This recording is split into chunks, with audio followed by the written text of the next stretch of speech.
Still no Brandon Aiyuk or Trent Williams at 49ers practice, but they do get two key veterans back on the field, Leonard, Floyd, and Talanoa Hufanga. All that and more coming up on today's Locked On 49ers.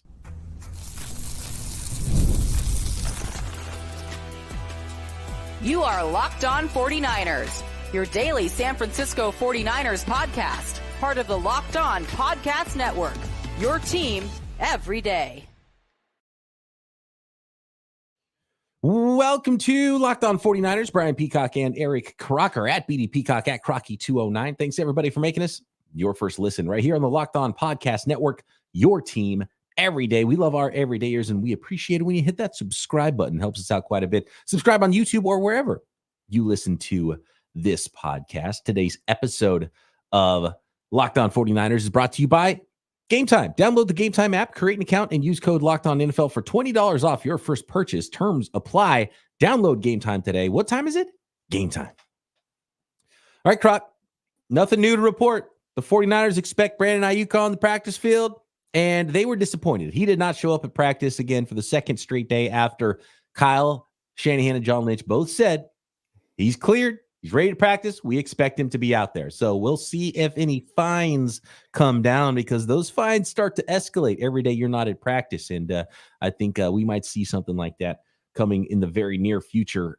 Fines are already coming for Trent Williams because he's not holding in. He is holding out. And it's kind of sneaky loophole. It's going on in Cincinnati too. And actually in Cincinnati, this is the strangest one. Have you seen what's going on with Jamar Chase in Cincinnati?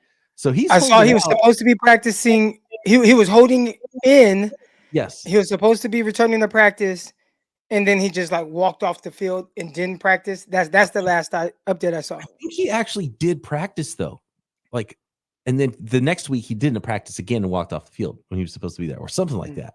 So I don't know what's going on with that. And he's a year behind on the timeline from where Brandon Aiyuk is, because he was a 2021 first rounder. And Brandon Aiyuk was a 2020 first rounder. What pick was? So Trey Lance was 3. Jamar Chase was 5? Yeah, he was 5. Is it normal for guys to want a new contract even before their 5th year? He's not on his 5th year. No, he's on his 4th year. Yeah, so I guess he's probably want that contract now? No, but Devontae Adams or Devontae Smith and Jalen Waddle from that class did get re-upped. So I guess that's why Jamar Chase wants to get re-upped. And I'm guessing the Cincinnati Bengals are like, cool, if you want $26 million like they got, fine. But this is a different situation. So that's a strange one. And I don't think here's what's happening. There's a lot of precedent setting happening right now, Croc. And I think that's where a lot of this gets very interesting, because as soon as some player gets a thing, all the other players that see themselves in that vein or are somewhat related at all, or even not even that closely related to what one person gets, other people are going to want that. So a team that's really hard up, like say the Cleveland Browns, to get a quarterback, they go a fully guaranteed contract on Deshaun Watson. And then all of a sudden everyone else says, oh, cool, I want a fully guaranteed contract then. And no other teams in the NFL were cool with that. And everyone's like, yeah, no, you're not getting a fully guaranteed contract. So we haven't really seen that yet, although we've seen guarantees start to climb. And so I think for someone like Jamar Chase, he's probably not expecting it really, but his agent says, oh, hey, guess what, Jamar? Did you see that Jalen Waddle and Devontae Smith from your same draft class just got re-upped in new contracts? Let's get this thing rolling now then, shall we? And so they try to get this thing rolling, right? And for Trent Williams agent's probably like, hey, Trent, did you see that Christian McCaffrey just got a new contract since he's the best at his position in the NFL, and he's not due for a while, and he got a new thing? And so I think the 49ers set a precedent for Trent Williams to be like, oh, that's a good idea. I think I want that for me, And so I think that's where we're at right now. And I think the 49ers are realizing, oh man, okay, I think we need to pull back on this. And we've done so many deals with so many players, and we need to set a precedent for our next contracts so that we're not going to be pushovers, and we're not going to give everybody everything, because I feel like they probably feel like they lost the Bosa deal, went down to the end, and they finally paid him. And I don't think they want to lose a lot of deals. And I think they have a budget that they're trying to meet going forward. And they have a plan for what they want the 25, 26 roster to look like and how much they feel like they should be paying guys. And if they start veering off that path, I think they believe they might be getting in trouble in some cases. And I don't think they want to do that. And they probably want to set a precedence for other deals that they're doing in the future too. And so like, hey, look, this might go. We might not do this deal for you like we did with Bosa. We might not cave eventually. And so I think that is kind of interesting in how some of these contracts go and how some things go and how some players see another player get it. And they're like, hey, I want that too. And it's understandable. I think for some of these guys, I think it's a little easier. I bet even with Cincinnati Bengals and Jamar Chase, if this was 2025, I think the Jamar Chase situation gets done. He's one of those players they're 100% going to pay. They want to keep him around. It's just a matter of just timing and making sure that both sides, that it works for both sides. But I think for like a lot of the other players too, CeeDee Lamb, yes, he was holding out, but there definitely wasn't the dramatics around it as like a Brandon Aiyuk situation, right? Like everyone and their mom knew CeeDee Lamb will get a new contract. CeeDee Lamb will get paid. I think we've seen the theatrics with Brandon Aiyuk because I think it's very clear the 49ers have a certain number they have in their mind. And Brandon Aiyuk's like, can I please get a little bit more? And it's not happening. And we've seen the temper tantrums and we've seen the 49ers and we've heard John Lynch say, well, at some point you got to play. And I've seen some people retweet that and put, well, at some point you got to pay. So it's kind of been very divisive, right? I think even in the chat, we see that on social media. I see that. You got some people, they're tired of Brandon Aiyuk. You got other people like, hey, just pay this guy and get it over with. This has been, I don't want to say as divisive as like Jimmy Garoppolo versus Brock Purdy or Trey Lance, but it's kind of splitting the fan base a little bit. It's funny, Brandon Aiyuk is another one of those where there's been a precedent set around the league, and he says, well, look, I am in this caliber. I want this contract. And the 49ers thought they had something done with Brandon Aiyuk, and I'm sure they're like, oh, wait a second. What we were talking about in the spring, I thought was cool. And Brandon Aiyuk's like, maybe that's not cool anymore. And so the 49ers don't want to budge. Brandon Aiyuk doesn't want to budge. And I think the problem a lot of people have with it is, how Brandon Aiyuk's going about it and kind of stirring it up a little bit more. I don't know. We're in a weird spot right now with the 49ers. We are a week away from football. This is Thursday night as we record this. 7 days from now, NFL games are kicking off. And it's going to be a good one with the Chiefs and the Ravens on Thursday night, right? Next Thursday. Niners have a few extra days because they do have a Monday nighter, but this is going to have to start happening pretty soon if these guys are going to be on the field and ready to go. And even at this point, they might not be fully ready to go from a lungs standpoint, Croc. Like how quickly could you in your prime have been ready to play a football game? They call you off the street, you start practicing, you're working out, right? But football, being football ready and just being, strong and fast are two different things. So how long does it take you? Like how many wind sprints you got to run? How many days of full practice do you have to play to feel like you're ready to play a full football game? It might be a little different for them. Maybe he has like a legit personal trainer that's on the side truly helping him. My situation, I won't even talk about getting into football shape. Let's talk about just getting ready for a workout. I had, kind of short notice to get ready for a Philadelphia Eagles workout. They flew me in when Chip Kelly was there. And that workout, I just remember feeling like my heart was about to burst. Like I was that exhausted. And I had been working out, but, working out a little bit and doing some drills and then going to an NFL workout put on by their coaches. And it's just you. It's just me and 70 people from the Philadelphia Eagles staff watching my every move. And you want to go above and beyond with every step that you do. You want to give 100% effort. I was dead 2 minutes into the workout. So, there's different types of stamina. There's different types of endurance. I just told you I just got done running 10 miles, about an hour ago. It hurt a little bit, but I made it through it. I was good. My wind, I was all right. I've been running. If you ask me to go play a football game right now and run several reps with maximum effort, I'm not sure how long I would last.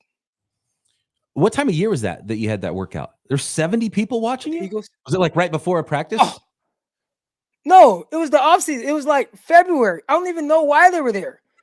And so there were insane. 3 people. They flew me. I got in late at night in Philly. You know what I'm saying? Had to get the Philly cheesesteak. And then I woke That up didn't help. next morning. Did not help. Woke up the next morning. They give you like, so when they fly you in for workouts, they give you per diem. They give you money so you can get stuff from like restaurants or whatever. So I don't know, it was like $150 or whatever, really for one day. So yeah, I get in there. It's pretty cool. I'm walking. I see Mike Vick's locker and stuff like that.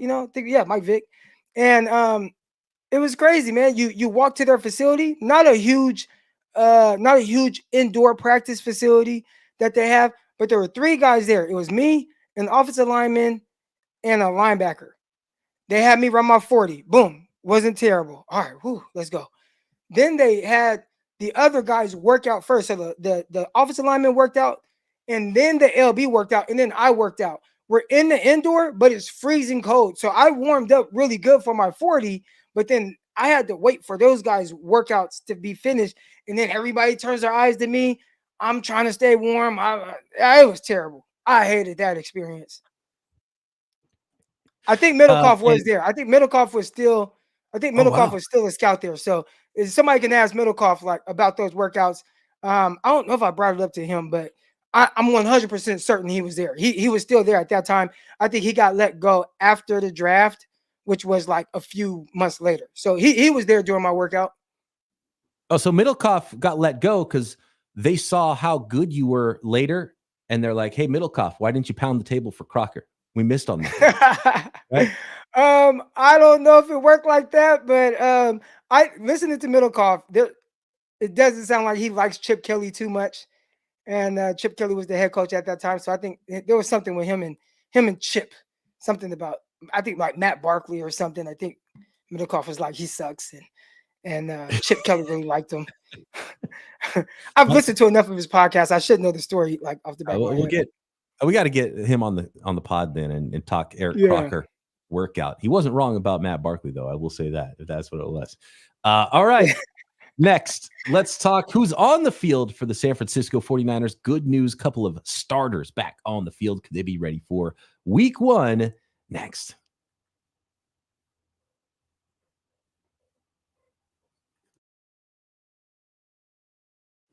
Today's episode of Locked On 49ers is brought to you by 5 Hour Energy. You want to get in shape, but have maybe a little trouble staying motivated. I know for me, I hit that wall in the afternoon, and sometimes I need a pick-me-up like 5 Hour Energy to get me ready for, say, the afternoon podcast, the evening podcast with Croc. Sometimes I don't even have the energy to hit a softball that's being thrown underhanded to me. And so whether it's the gym you need to hit in the afternoon, in the evening, whether it is a workout, whether it's a 10-mile run in the afternoon like Crocker, and you are an elite level athlete like my co-host, a 5 Hour Energy shot can help you get there, part of your lifestyle, and get the energy boost you need to get fit and stay fit. With 0 sugar and a convenient portable size, it's the perfect pick-me-up for getting stuff done. So if you go to 5hourenergy.com, again, the number 5hourenergy.com, and get some 5 Hour Energy products. There's tons of different products. You can use our promo code LOCKEDONFB, like football, LOCKEDONFB, to receive 20% off your order. This offer is only valid until September 30th on one order and cannot be used with other promotions. The code is not good on subscription orders. Go to 5hourenergy.com today.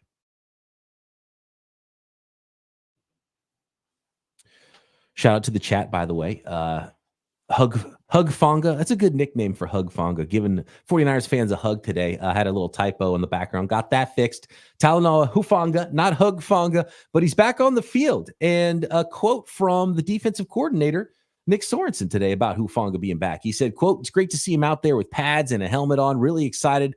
Worked his butt off going through the process. Not surprised because of who he is. Always positive. Good dude, but also smart, cerebral, and wants to talk ball. Violent player and wants to cut it loose." And so I think Kyle Shanahan said that he's probably going to be just doing individuals at first. But he was out there with the helmet on and running around, and he looked fast. He looked like he had a little bit of extra in his step on just the quick clips I saw on Twitter of Talanoa Hufanga at practice today. So that's a good one. And Leonard Floyd is well back at practice. And so the 49ers, I think, might have might have gotten by one there and slipped past a big injury to Leonard Floyd with that minor knee sprain. I was talking to one of my buddies and I was telling him how the vibe feels off. He's like, I've been listening to Locked On, you guys talking about the vibe. I'm like, it hasn't been off to you. And for me, I feel like at no point this offseason, like everyone was together. Like, I don't think we've had that moment where you look out there and it's like, okay, that's the 49ers team. You got Trent, you got BA, you got Kittle, you got CMC. Instead, it's been CMC's a little banged up, but we expect him to play, but he's a little banged up. And well, there's no Trent and there's no Hufanga and but it's good to start getting, and then, you lost Gross Models and then Leonard Floyd, but it does feel good to get some of those guys back, to get Leonard Floyd out there, to get Talanoa Hufanga back out there. Hopefully some of the other guys and everybody will be okay. But, it's been this just weird vibe off season, and getting Hufanga back just feels like a little piece of the puzzle, getting kind of put back together to where I can get excited. Weird. I love opening week for the NFL season. I love just watching all the games, seeing what's going on. But more than anything, I love watching the 49ers. And for whatever reason, as of right now, it's 3:37, August 29th on a Thursday. I am not excited for week one. I'm not. I don't know what it is. Well, it's a little bit less exciting. Like, what do you think the line is against the New York Jets with? And by the way, in the chat, Christian McCaffrey still not on the practice field either. What if the 49ers roll out there in week one? No Brandon Aiyuk, no Trent Williams, no Christian McCaffrey. That's a very different football team than what we expect to see out there in week one, right? I don't know if I like that offense too much. I don't think. I mean, we saw it look a little weird last year with just missing Debo and Trent, and then you take away CMC, it starts to get a little funky. I do worry about the combination of Trent Williams and Brandon Aiyuk specifically because of the passing game and because of Brock Purdy. Let's say the 49ers are down or tied. And I mean, you think about Brock Purdy and it's like, okay, that blind side, maybe you're getting ear hold from over here. Oh man, your number one passing target, he's not out there over here. You're looking for that backside dig. Maybe you got to wait a half a second. Boom, now you're getting sacked. That does worry me a little bit. And then no Christian McCaffrey. I think the 49ers will run the ball fine without Christian McCaffrey with Jordan Mason in there. But all the other things McCaffrey does. And we talk about the juice that Hufanga brings, and he's an energy player. So I think you could probably feel that. And it does help to have him out on the field. I think McCaffrey's the same way on offense. That guy's the Energizer Bunny. He's a cyborg. I think just having his presence out there helps quite a bit. So you're missing quite a bit of presence with no Trent Williams, potentially no Hufanga, no Christian McCaffrey. Those are energy guys. George Kittle, another big energy guy. Fred Warner, another big energy guy. So I think you lose more than just who the player is. I think you lose extra when those players are not in the lineup. Not definitely. And again, just getting some of these guys back, it really helps. But like, what is your confidence level as of right now for week one? Because you got a Jets team rolling in. I feel like, they do have the issues with signing Hassan Reddick, right? Like that's their big thing this offseason. They got one big thing, and it's a player that wasn't even a part of their team last year. So, we'll see what happens. They traded for him because they wanted to get better. But outside of that, it's like they're a little bit in a better place as of today than the 49ers. And I think because it's the 49ers, you've been to, 3 out of the last 4 conference championship games, and you've been to multiple Super Bowls. You just assume like, oh, well, it's the 49ers, week one, they'll roll the ball out and they'll just kick anybody's butt. But I don't get quite that vibe. It's a new year and there's a lot of key pieces missing. So I think for me to kind of get that excitement back and know that I'm watching the 49er football that I've been watching over the past, previous 4 years, you need Trent Williams out there. You need BA out there. You need CMC out there. So still got to get these guys back. And look, if there was a game today, McCaffrey would be out there. Now the other guys wouldn't be. And I think the 49ers would be home underdogs in that case if those guys weren't out there against the New York Jets. The New York Jets are a good team, high expectations with Aaron Rodgers in at quarterback. We'll see if he lasts more than 4 plays. And I didn't think about Hassan Reddick either. Like, keep him off the field too. Hey, if Trent Williams can't play, you can't have Hassan Reddick, because don't forget who the guy is that knocked Brock Purdy out of the NFC Championship game was Hassan Reddick. I don't want to see Hassan Reddick sign tomorrow and he's out there on the field with no Trent Williams to block him. Like, that's not a good combination. I just looked at the line for the Jets game. As of today, the 49ers are 3.5-point favorites. And obviously we know home teams get 3 points. So if this was a neutral site, the 49ers would still be favored by 0.5 point. So Vegas feels like, even with everything going on, it's like, hey, Crocky, relax. Your team is still good. That Vegas line is going to change the closer it gets. And we're getting pretty close to, even if they sign, they're not going to be full go out there. Like, do you think Trent Williams, if he signs on Wednesday next week, that he's 100% every snap in there Monday Night Football? Yeah. Yeah. We're gonna be like, oh, he's a silverback. He'll be prepared. Yeah. Like he does this all the time. He'll be all right. He barely practices anyways. But barely practicing during the season and missing an entire offseason, two different things. Croc, we got breaking news. We're gonna have to come back shortly. You check on this breaking news. We might be breaking live right now. Big time news. Brandon Aiyuk, has he signed with the San Francisco 49ers? Next. Today's episode of Locked On 49ers is brought to you by eBay Motors. Passion, drive, and patience. It's the formula for winning championships. It's also what keeps your ride or die alive.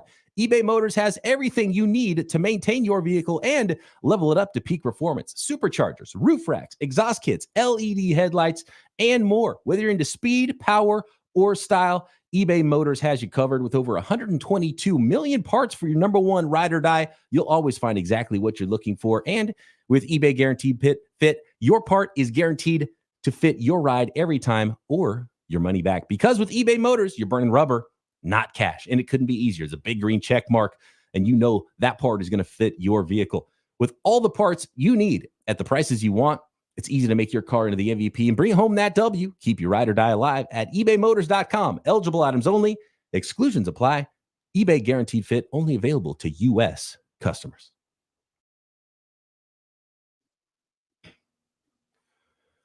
All right, Crocker, lay it on me. What is the breaking news with the San Francisco 49ers and Brandon Aiyuk?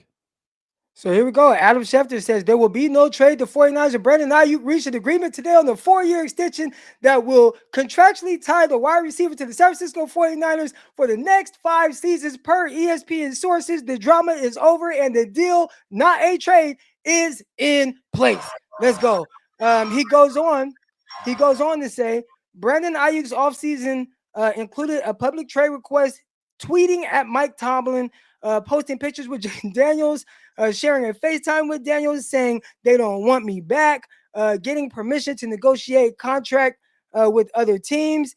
In the end, both sides came together and Aiyuk signed a long-term deal with the San Francisco 49ers. Hey, vibes a little bit up now. I don't know if y'all heard that in my voice, but the vibes are a little up now. The vibes have just taken a 180-degree turn. Brandon Aiyuk back just in the nick of time to be able to get over a week's worth of practice to get on the field and get ready to play week 1 for the San Francisco 49ers. A 4-year deal worth, it's looking like what, $120 million, Croc? So around $30 million per year on this contract. The 49ers were willing to go to 30, and it has been done. 4 years, $120 million contract for Brandon Aiyuk with the San Francisco 49ers. Wow. It is finally done. The Brandon Aiyuk saga is over, and it only took until August 29th to happen. And it happened live on the air here on Locked On 49ers. $76 million guaranteed, it looks like, for Brandon Aiyuk too, which is a pretty good chunk. It's not the $100 million guaranteed that CeeDee Lamb got, but $76 million of a 120 contract is a nice little guarantee. So Trent Williams, you're up next. Brandon Aiyuk is done. That deal is done, and he will remain a San Francisco 49ers. All hugs, all good. I can't wait to hear what everybody says about it, what everybody is doing on the field when he jumps back on the field. So, wow, the saga's over. Brandon Aiyuk back with the San Francisco 49ers. All right. Now Feels what's the good. line for the Monday Night Football game against the New York Jets, Croc? I think it's a true 3.5 in favor of the Niners. A true 3.5. I feel much better. My vibes, I'm not gonna lie. We've been talking about this and stuff, and I've been a little, but I will say this. Let's see how people's tune changes towards Brandon Aiyuk. See, my tune towards him never changed. It's, hey, I want him with the 49ers. There have been a lot of people that have been on the other side. Oh, just let him go. He's a diva. He's this, he's that. And now, what are those same people doing? They got the same smile on their face that I have. I guess now the only thing is Trent Williams. Hold on. I love this report from Diana Rossini. The ending that many around the league knew would happen. The San Francisco 49ers and Brandon Aiyuk stay together, a new deal, and the saga ends. What are you talking about? Everyone around the league knew what happened. All we saw were reports for months and weeks about Brandon Aiyuk potentially getting traded. He wants to be out. Who's going to be in on it? Who's going to be out on it? I don't know. I thought that one was pretty funny. Everyone always knew. We had a feeling, Croc. We were still like over 50%. The last time we did our check, what was it? 55, 51% chance Brandon Aiyuk back. After yesterday, that's when I thought, man, this is getting really weird. And I think there might have to be some fines levied down. And I wonder if that was the final thing. It was like, look, here's a good offer. We're going to start fining you if you're not back. And Aiyuk finally accept the deal. $30 million per year. That's a good deal. That's where it should be, right, Croc? 30. That's where. So he got more. So the thing that makes me a little, it's like y'all couldn't have got this done earlier. Then we had to deal with all this. But they got it done. That's all that matters. They got it done. He played hardball, and he got a much higher number than anyone expected. From 30 was kind of the ceiling for him. 30 mil per year. From the Niners? From the Niners. That was the ceiling. He's not a free agent. I thought the ceiling from the 49ers was 27.5 from the Niners. Mm-hmm. I wonder if I guess I want to know now, does this at all change the way that he's used, or does that kind of tell us kind of some plans moving forward with him where, eventually he will have to be a bigger part of offense? That was your whole thing where you're like, gosh, I think they would be thinking, well, eventually CMC is not going to quite be CMC. And Debo, we'll see, but you need him to be a big part of this offense moving forward, and paying him upwards, $30 million per year. I feel like that says, yeah, like we're all in on him. Are they going to utilize him a little different? I don't know, but that's a bigger number than I think most people expected. And I will say now, for anybody that complained about him holding down and stuff, for him to get that number, 100% justified. 100% justified to do what he did. You could say, I wish it would have been a little bit less public and weird about, the holding in and hanging around and being weird about things. And I know the 49ers didn't love that aspect of it, but as far as Brandon Aiyuk and his value to the team, it's big. It's even higher in 2025, 2026 than it is right now. And that's sort of what it's always been all along, all off season long. We've talked about, even into last year, we talked about what's the plan with the 49ers. It's like, man, okay, Brandon Aiyuk's 26 years old. He's the one you want to sign long-term. He is the true wide receiver, outside wide receiver. And he is Brock Purdy's favorite target in the passing game. That doesn't mean he's the most important guy right now versus Christian McCaffrey and Deebo Samuel. And they feed them the ball in a very different way.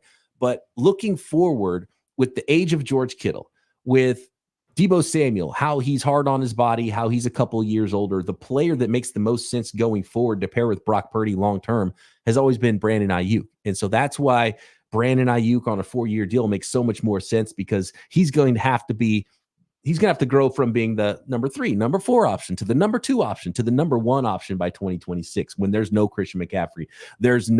And who knows how long Christian McCaffrey is going to play. I always expect running backs' careers are going to end quickly, but if maybe this means now Debo's the one that's going to go at some point soon. Can they figure out a way to keep Debo around for one more year, or do they trade him next offseason? That's going to be the next thing, is Debo watch. Do they trade him next offseason? Teams are going to come calling. Can they fit them both in for one more year through 2025? But I think 2026 and beyond, BA might have to be the number one option in the offense. Maybe, and what I envision for the 49ers is that Christian McCaffrey transitions into the Debo wide back role, and you use him more and more as a receiver and less as a hammer running back. And that would elongate his career. That would, I think, add to his value in what he can bring to the team for longer. But I don't think you necessarily have to say Deebo Samuel's gone immediately, but that is going to be a conversation next offseason. And the 49ers have some cap space. They probably even created a little bit more cap space with this deal to roll over into next year, maybe created a little bit more space to maybe this deal actually helps the 49ers get a deal done with Trent Williams.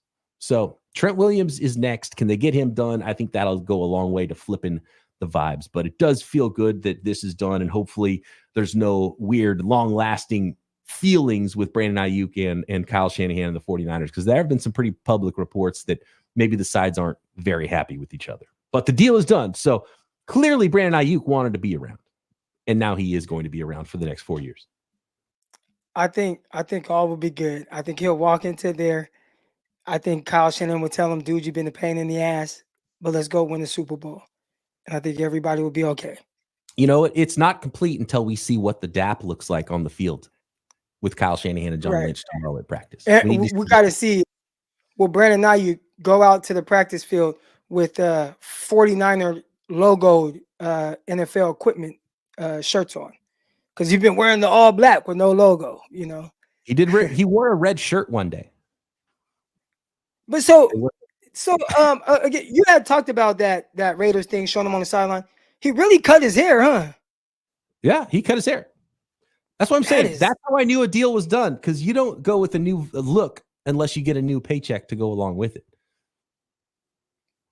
And so remember, I'm really interested to see what the final his numbers haircut are. looked kind of stupid though. Wow, Croc. Okay. Yeah, it was just like this, like you don't like the new dude. It wasn't. It was kind of like it wasn't like a haircut. It was like he didn't choose long hair or short hair. He kind of split the difference. It was like he just cut the dreads off, but like all the new growth, he just left. And I was like, not a great look, but hey, just go play some good football. Get ready. It's going to be the new look, man. I didn't think the Patrick Mahomes, Odell Beckham look was all that great. And when I go to the YMCA, 95% of the kids I see out there have that same haircut, and they got the broccoli head look going on. Every kid, doesn't matter where they're from, what neighborhood, what nationality they are. Everyone's got the same hair, which is like this. I don't even know what the name of the haircut is. I go to the barber and I see people asking for that haircut. They're like, give me the one. And the barber's like, I know the one because I do it 30 times a day. I know which haircut you want. So let's start going with the Brandon Aiyuk do. I think that might be the new hot thing in life. So someone in the chat said, we're not taking hair advice from Croc because he's bald headed. Back in my day, man, I had some long locks. I had some long dreadlocks. Sergio says, I look like a pest exterminator from Nicaragua with good credit. I think that's I'll take the good credit part. Yeah. Dude, you don't like the locked on threads? Come on, man. I gotta wear my shirt. I'm not a polo shirt guy. I just needed something to wear for the podcast, so I threw this one on. I hardly ever wear it. I think you were prepared to be on when Brandon Aiyuk signed his extension, and you wanted to be professional with it. Look. I need to have my professional locked on gear to break the news of Brandon Aiyuk signing a 4-year, $120 million contract with the San Francisco 49ers. The long national nightmare is over, Croc. It's a done deal. Brandon Aiyuk is back. Over under 11.5 wins. Go. Over. All right. Vibes are back. Brandon Aiyuk is back. Thanks, everybody, for making us your first listen here on the Locked On Podcast Network, your team every day. Make sure you are subscribed on YouTube and everywhere you get your podcasts. Croc and I back next time right here. Locked On 49ers.